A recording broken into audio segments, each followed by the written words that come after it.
বন্ধু-বান্ধৱীসকল আপোনালোক সকলোকে মোৰ গাঁৱৰে জীয়ৰী চেনেলটোলৈ স্বাগতম জনাইছোঁ। আজি যিহেতু ঘৰলৈ আহিছোঁ সেয়েহে আপোনালোকক আমাৰ বাৰীখন দেখাম।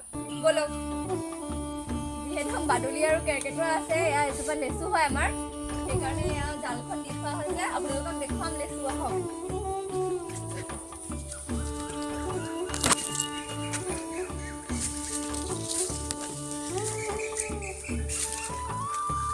এয়া চাওক কি সুন্দৰকৈ লেচু লাগি আছে। কোনে কোনে ভাল পায় লেচু খাই? আমাৰ গাঁৱত আপোনাৰ ইমান কেৰ্কেটুৱা বাদুলি লেচু নাথাকে, সেইবাবে এখন জাল দি থোৱা হৈছে। এয়া চাওক ৰঙা ৰঙা লেচু।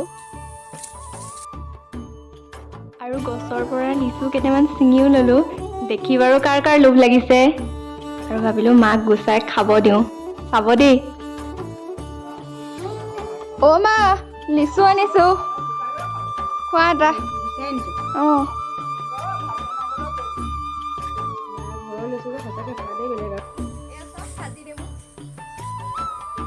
ঘৰখনত নাই বুলি ক'লেও সকলো বস্তুৱে কম বেছি পৰিমাণে আছে। গৰমৰ দিনত চৰ্বত খাবলৈ হয়। কাজি নেমু, গোল নেমু সকলোখিনিয়ে আছে আৰু। কেনেকৈ লাগিছে এবাৰ গোল নেমু?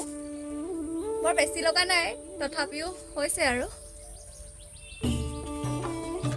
মিঠা দেখালোঁ, টেঙা দেখালোঁ, এইবাৰ আপোনালোকক বিহ জলকীয়া দেখাইছোঁ। এইজোপা জলকীয়াৰ নাম কি হয় বাৰু? জলকীয়াৰ নামটো জনাবচোন কমেণ্ট কৰি। খুব লাগিছে কিন্তু জলকীয়াজোপা। ওপৰতে আমাৰ আমজোপা লাগি আছে। কাৰ কাৰ লোভ পানী আহিছে আম দেখি? আমজোপা পকিলে খাবলৈ খুব মিঠা হয়। আৰু এটা বস্তু আপোনালোকক দেখাই আছোঁ, এয়া দেখিছেনে, এয়া মাটি কঁঠাল। মাটি কঁঠাল খাই মই খুবেই ভাল পাওঁ। আৰু যে যি দেখালোঁ, এয়া আমাৰ সকলোবোৰ মায়ে কৰিছে। মায়ে বাৰীখনত লাগি থাকি খুব ভাল পায়, আৰু ঘৰৰ বস্তু সোৱাদে সুকীয়া, নহয় জানো? শেষত ভিডিঅ'টো চাই কেনেকুৱা পালে জনাবলৈ নাপাহৰিব। লাইক, কমেণ্ট, শ্বেয়াৰ, ছাবস্ক্ৰাইব কৰি দিব। বাই।